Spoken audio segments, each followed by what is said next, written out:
Hey guys, it's Eric from Quality Electric here in Dover, New Hampshire. Today we're at one of our awesome customers' house. We've done a bunch of work here, starting with the electrical service upgrade. The old overhead was actually pulling off the side of the house. It was barely connected, and they were experiencing a lot of power fluctuations and things like that. So we came in, gave them an evaluation, and we fixed a whole bunch of stuff for them. We changed the main panel downstairs, fixed the bonding, upgraded lighting, switching outlets, you name it, this house has it. So if you want to come with me, we can check it out right now.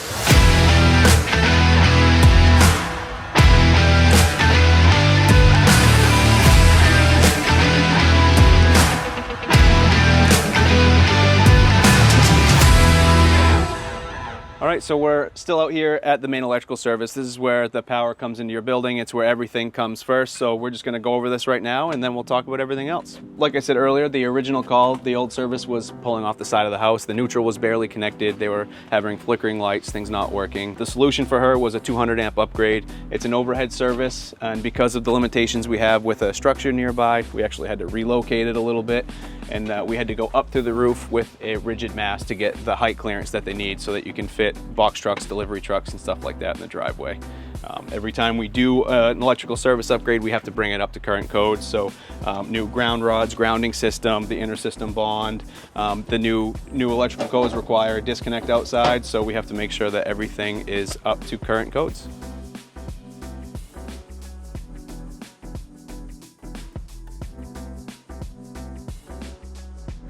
In addition to the electrical service, once we got in, the homeowner expressed some concerns about other parts of the house. And we ended up finding ungrounded wiring, inadequate lighting, no smoke detectors, just all kinds of things that the homeowner wanted to address while we were doing one big project. So we're up in the attic here because they have a partially finished basement. There's some decking up here in the attic. It was pretty challenging to accomplish everything we wanted to, so we had to use a couple different methods in order to keep the job under budget and accomplish everything that she wanted. So today we're just going to talk about a couple of those methods we used up here. Method one is nothing too special, but a lot of people don't think of it. We're up here in a walk-up attic, so we have deck boards. So we were able to pull up some of the deck boards in strategic locations. It allows us to drill holes, fish underneath, fish in different directions. It just gives us a little bit more access. We try and be strategic with which boards we pull up because they can be difficult to put down, and sometimes they break as you're pulling it up. So we really want to try to avoid opening all the deck boards, but a couple here and there to get you fished around where you need to is definitely a good option. All right, and method two is something I've talked about in a bunch of other videos, but we're going to show you them in use today, so follow me over this way.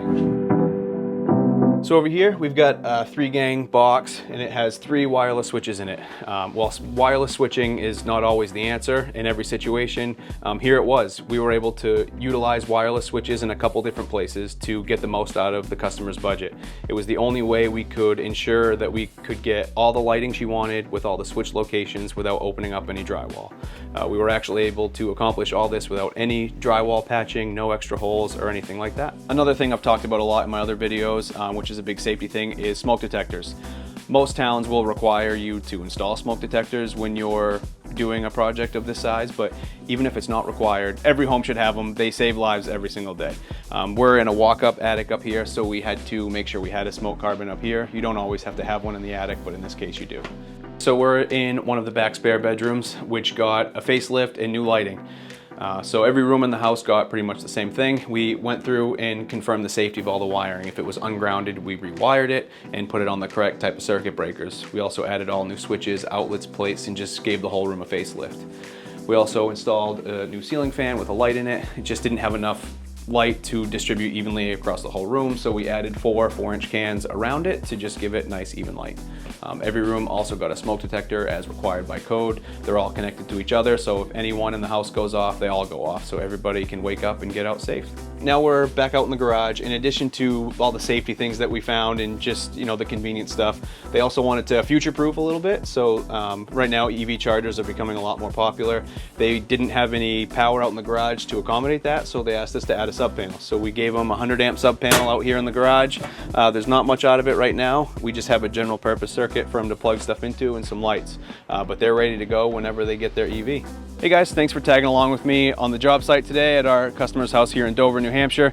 I just wanted to mention a couple things. There's a lot of older homes here in New Hampshire, so if you have an older home, it's only a matter of time before you need some of the things we talked about today. You don't have to do everything at once, but the longer you wait, the more expensive it gets. So it will never be as cheap as it is right now to do it, even though it's the most expensive it's ever been. So if you have an older home and you're not sure about the safety or what you have going on, you can go ahead and give us a call and we can give you a thorough inspection.